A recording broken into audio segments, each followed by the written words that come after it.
Hello, viewers and well wishers and good people out there from wherever you're watching and you are listening. You're welcome again to the session of marriage and psychology. I'm glad that we can connect again. To the Americans, happy Thanksgiving in arrears. I hope you guys enjoyed your turkey and everything that was available for that very day. We cannot thank God enough for what He has done for us and how thus far we're able to come this very time. Some places, of course, outside of this continent, pray that God is keeping you together and providing for your daily needs. I know it's tough out there. It's tough, with some other people. So that impacts the marriage at the same time. So, um, when when there's difficulty, how to get food, difficulty how to get, I mean, essential things of life. It also impacts the marriage. Sometimes, like we look at the marriage, in the past, that why the reason why you marry, some people, of course, maybe because they saw what you get, they saw what they think you can be a potential of, so they want to marry because of that. And when they come in and it's not forthcoming, so it becomes a serious conflict. So you can see how economy can impact our marriage. So I pray that God is going to meet each one of us at the point of our needs. All right, welcome back again. And so today, last week, we were trying to kind of consider communication. We said they always there's need for communication before you marry. Ask the good questions, ask all the questions before you get married. And after you marry, of course, now is a time when you guys are going to be connected together, and already, one plus one has become the one, not two. So that's when communication has become very, very important, very vital, because there's nothing that you guys can do together without really communicating. So, and that's why communication is so, so important in our marriages. So, and of course, we look at the effective way of communicating. And so, and from those, steps that we need to take to make our communication so effective, and we look at one of the stages, which is showing of understanding, showing of understanding. So, but I could take from there, but I still want to expand it, in terms of showing of understanding. There are some things that could impact, showing of understanding, and there are these things or something that could delay, getting or understanding, each other, or making it possible for the two to connect. And that's why I said, well, you know what, let's look at that. Since we are talking about psychology of marriage, since we are looking at how, understanding our psychology in marriage would really help to kind of give us a quality, and of course for us to be able to enjoy that marriage that we desired for. So, and for that, there's something very, very important that I want us to connect to the communication, because it is not easy, for some people after they get married, and it takes time, for them to connect. Some, before they even marry, the connection is already there. So the psychology is kind of already, it's working because for some reason, but for some, it takes a very longer time, and so, and that's why I want us to kind of look at that very aspect, which is behavioral change that occur in the marriage, behavioral change that occur in the marriage. Remember, you know, you are living a singleness, the life of singleness. You are single. The man was that young man, was a boy to the young man, and of course, he is not married, so it's called a young man or that man. The single. And the woman was called that girl, and the lady, whatever you can kind of call her, and of course she now rose up to the rank of being single. She is not married. Okay. And of course, I know some people can have children, are single, but if it has to do with belief, there are other beliefs that don't that is not acceptable for a person to have child without being married. So in that case, we're trying to look at people who have come together, you know formally, to be a husband and a wife. So because we're looking at how what happens when they marry, both psychological and otherwise, in terms of trying to understand each other in terms of connecting with each other for the purpose of enjoying the marriage and for the purpose of having a quality life, because you know living your life as a single person, now trying to come to another person's life or bringing someone into your life, you are not doing that in order to make your life tough or difficult. No, you know, uh, per se, we would say you are doing that in order to better your life, better your life. As people, some would say, "Oh, why do you want to?" I mean, when you ask them, "Why do you want to get married?" Well, I want to be complete. Well, he or she knows the why what she means by saying complete. Oh, well, I want to fulfill you know God's command. I want to just I want to get settled. All of that. People have their answers for reason to get married, and so that's why today, as you remember, I told you I don't, my major concern is not just to tell you that marriage is sweet, marriage is this, marriage is that, but the passion that I have is the concern that people are having, the struggle that people are having in their marriage. So I'm asking those questions. What could we do to remedy or to avoid or to reduce, to eliminate, those negative, occurrences or stresses in our marriages? So that's basically what I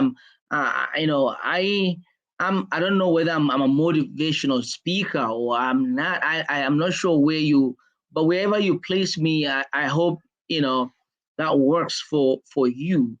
But I said, yeah, even as much as we love to marry and to enjoy ourselves, but there are things that I feel we need to take note of them, so that our desires will be fulfilled with joy, will be satisfied, not just a desire that you end up miserably.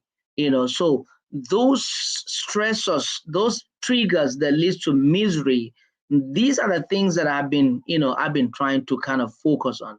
you know that's why, if you're going to talk about relationship and marriage, so now what can impact the relationship, or what would you do to avoid impacting that relationship, no matter how you know someone would say, well, this is how you better relationship, but I try to go down to the root, you know the root of what could cause the problem, because it's not whatever happens, that is abnormal, meaning is a symptom of something that had its root somewhere.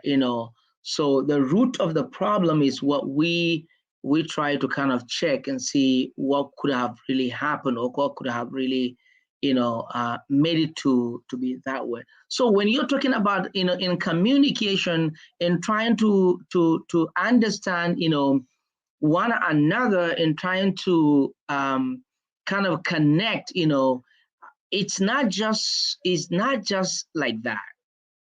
It's not just like that. That's why in marriage, or in a relationship, of course, in a marriage, someone says that there are quite a few things that you look at them before you even think about whether that person is the person that you want to spend your life with, or someone that you think that can make you enjoy. So we all have our projected wishes or desires, that, or I would say, checklist as regards to what will make me probably be enjoy that marriage.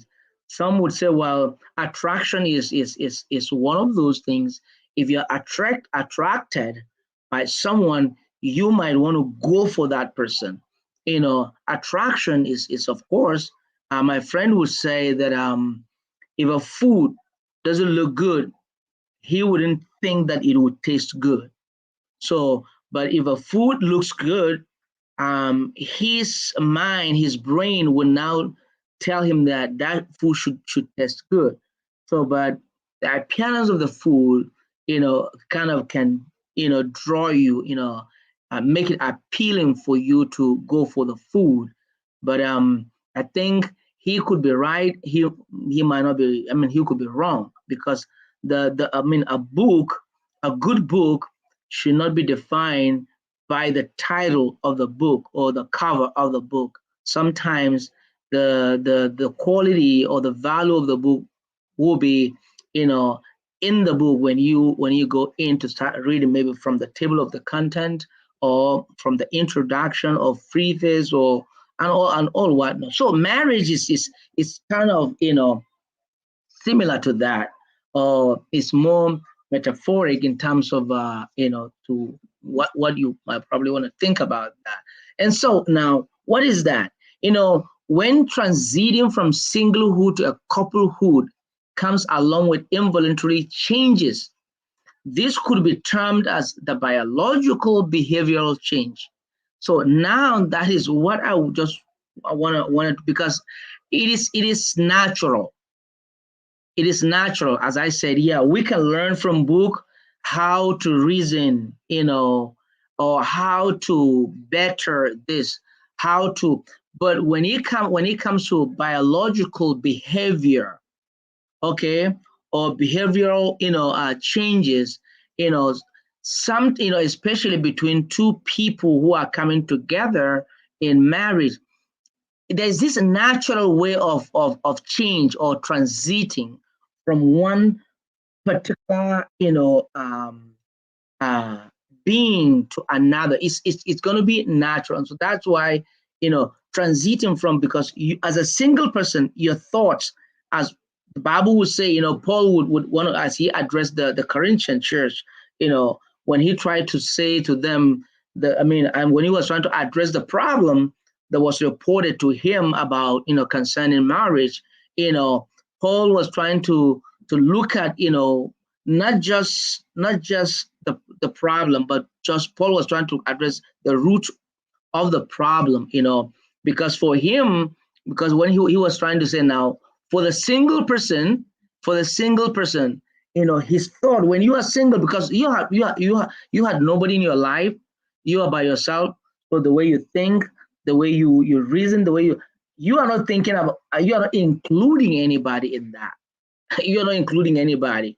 And that's why when you're single, when you go out, you're not thinking about coming back. You don't have a time limit for yourself, except if you have something to do back, maybe to study or to do some things. Then you, okay, I'm going to time myself, but I need to I can get back so that I can continue with what I'm doing.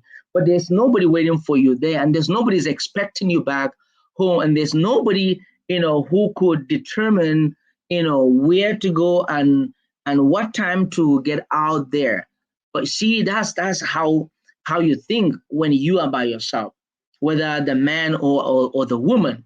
I remember when before I get married, there was this man, this old man, he's late now.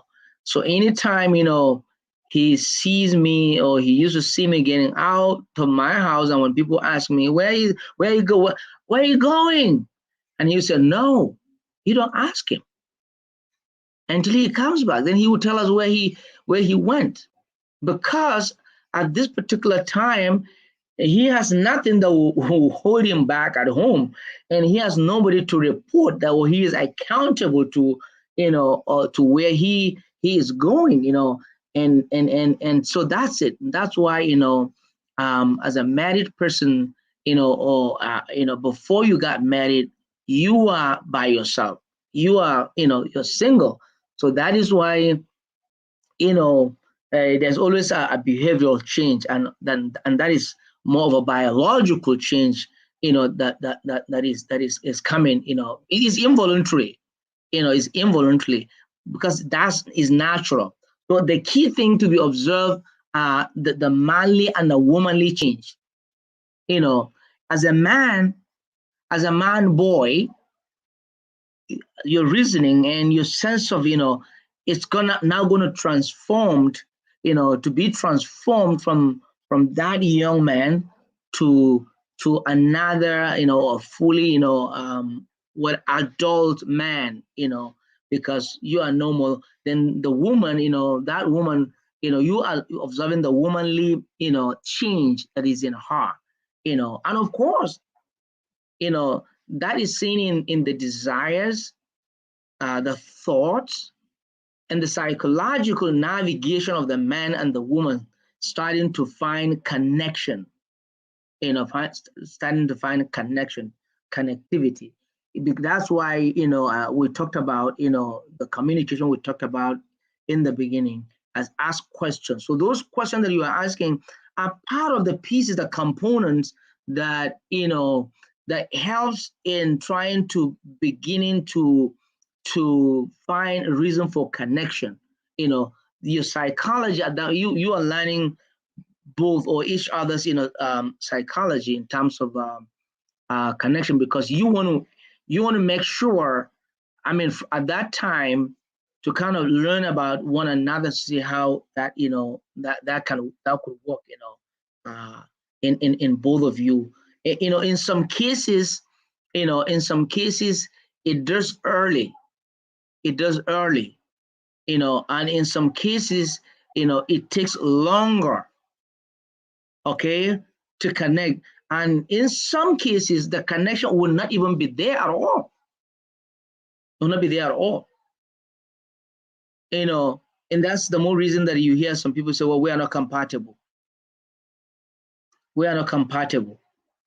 It could be, but remember we talked about, giving room or for creativity, that you can develop, that to be compatible, to create that love that wasn't, whatever means that you got yourself in there together, but because it's taking, it's not there. It's not there. So what could you do? And that's why, those, who could not find their psychological connection or understanding of each other, they struggle with this possessive pronouns. They struggle with that. For example, that mine, yours, hers, his, and theirs. There's the struggle for that. They struggle for that. Oh, they struggle with that. Sorry, they struggle with that. Why? Because there's no connection. The connection, of course, the desire to be married, to relate with this person, to connect, it's there. I mean, you find you are in this person's life, but psychologically and otherwise, the connection is because you are thinking this way and she is thinking this way and the man is thinking the other way. See, and in terms of taste, in terms of whatever. So that's why, those type of people, I said, they struggle with what is, pronoun, personal pronoun, or possessive pronoun. They struggle with that. It's always like, is his, is hers. That's not mine. That's his. So why? Because they are struggling. They're struggling to kind of connect. They're struggling to connect.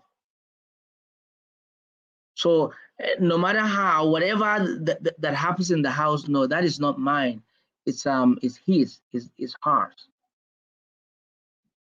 Even when they try to do some things together, but yet when it comes to trying to, answer some, some questions or some try to address some things, she or he struggle to bring this collective pronoun. So the two always want to make their pointers my own, your own. It becomes very difficult to think of theirs or ours or we. It's tough. So it impacts the communication, because you're always in anxiety and in suspicious, in stranded. What if I said this? I don't know how she's going to think at this very moment. I don't know what he's going to think. So that impacts the marriage a lot. Why? Because finding, the connection or trying to connect becomes a serious problem. Because it's all about, that's how, we are wired. But naturally, when the two comes together, there should be that, just the way when a woman was single, wasn't married, and now she's married, and somehow she discovered that she can have sex, she discovered that she can have child, she discovered that she's now a mother, she discovered that she's now a wife, she discovered. So that transition is equally the same when it comes to, because that's what this is how, how you find yourself. The same thing with the man. When he was not married, he wasn't a husband, he wasn't a father, he wasn't really thinking about how to be responsible for getting this, how to be responsible for making sure he becomes a leader in the home. That wasn't there. But naturally you find yourself in that. And so to enhance that, and that's why you find books, how to be a better husband, how to be a better, father, how to become, a better leader in your home. See, that's, but before you think about, normally you become it's when you become the father first, then you're thinking about becoming the better one. It's when you have become a husband, then you're thinking of becoming a better one. Right? It's when you become, you are married, then you're thinking of becoming a better leader in your home. So, but what we're talking about is, what happened before this person become. Now, that's the psychology, and that at that moment you're now finding the how did they connect? Are they connecting, or have they connected? So marriage becomes a little easier to manage when there is a psychological connection, and the behavioral change takes a natural path. It becomes easier. Marriage becomes so easy to go.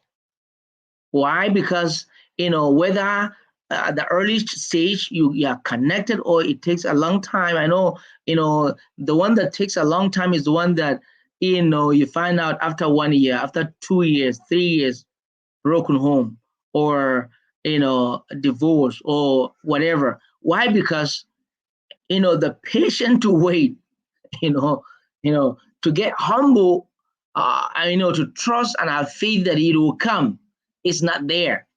Why? Because it is taking longer to connect, you know.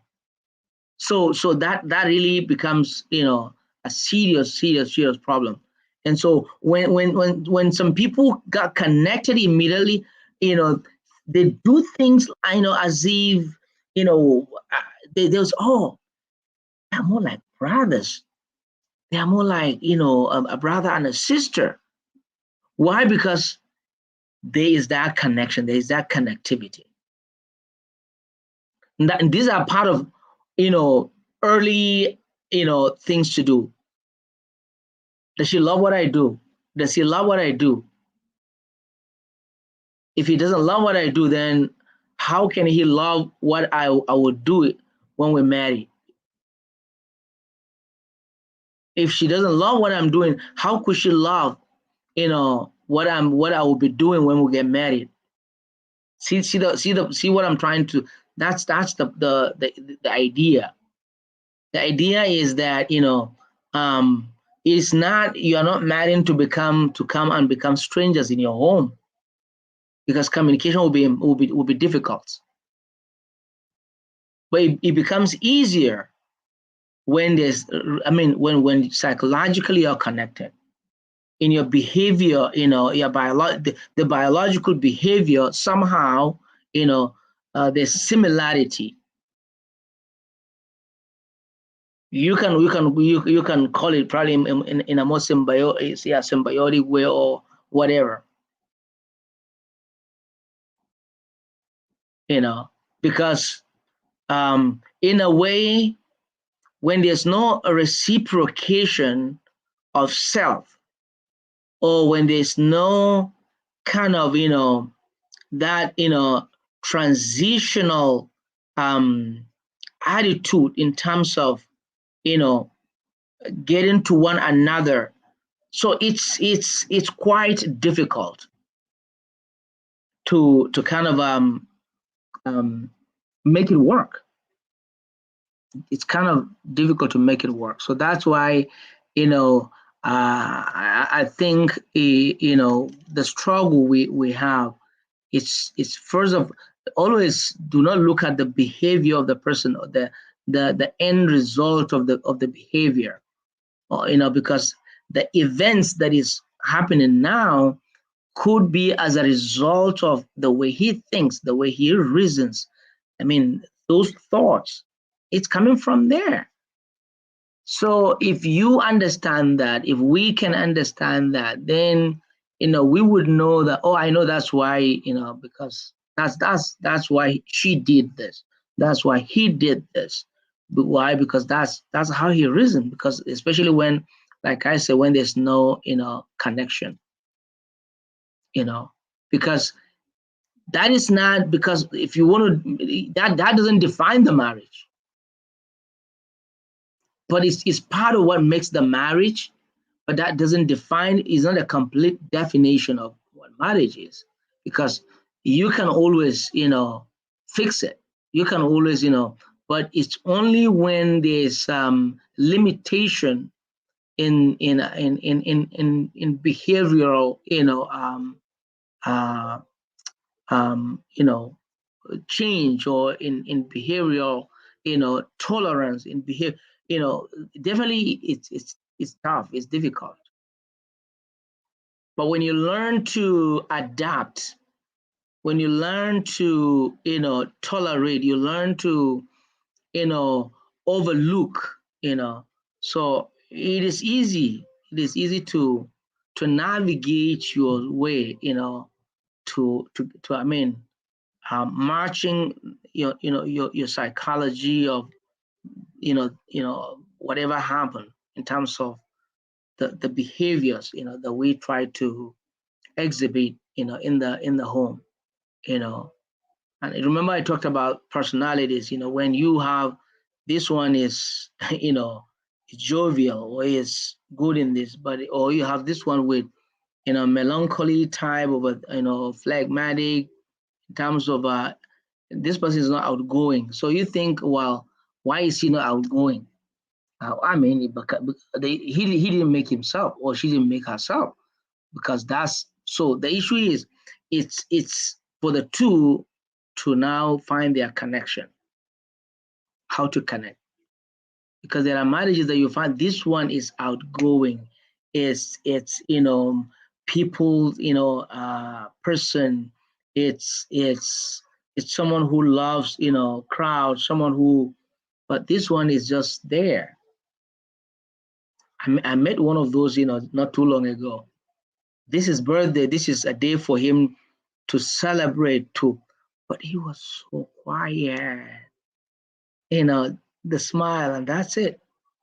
But some people like us would jump all over the place, would jump all over the place, keep jumping here, jumping there, jumping here, jumping there. Oh, it's my day, laughing, at the top of his voice and all of that.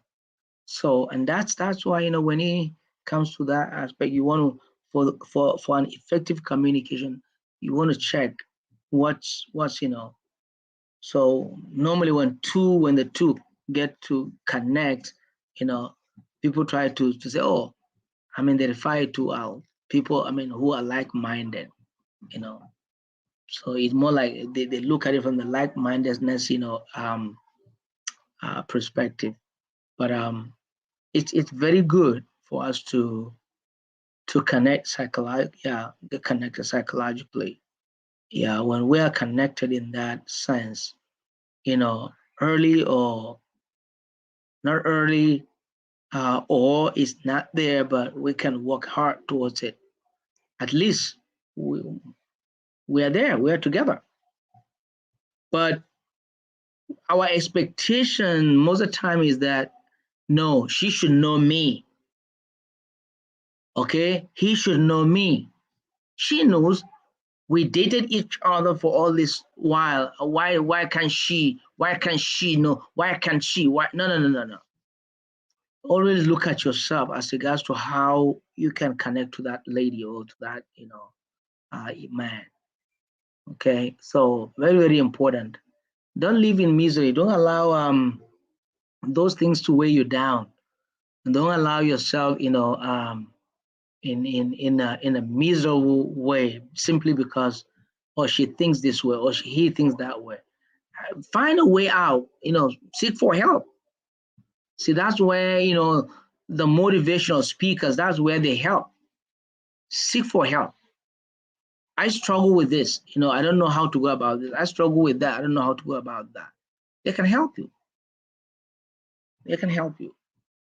You know, so that you don't always be in yourself, but so that they will help you to kind of get out of yourself. Because most of the time, some people who don't get connected, they always think from the inside instead of thinking from the outside in or inside out. But they are always in there. They're always in there. So I hope we would always want to learn to observe. It's good to observe. Don't just always think yourself, me, mine. No, no, no, no.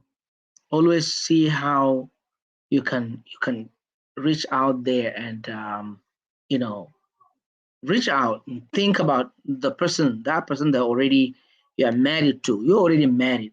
So, whatever behaviors that is coming from there, all you got to do is just sit quiet, calm, keep calm, and ask questions, to that person. You will find out. So, as always, I will just keep praying that God, put you there where you're able to discover, the reason and the purpose and that satisfaction that you are looking for. So yeah, thank you for your time always. Thank you for connecting, and pray that we continue to help ourselves, so that I mean, there's no marriage after this life, you know. We go once we die, we go to heaven. I mean, the next thing we just enjoy our Father in heaven, live, a better life, a sinless life, live, for eternity. There's nothing like marriage there. So, if you desire to get married, so I mean, it's better to work harder to enjoy it than to just not do nothing and be miserable, without enjoying it. So I pray for all of you out there, and for me too, so that we would enjoy our marriage. We would have those sweet moments, you know. Uh, Thank you all. See you next week. Bye bye.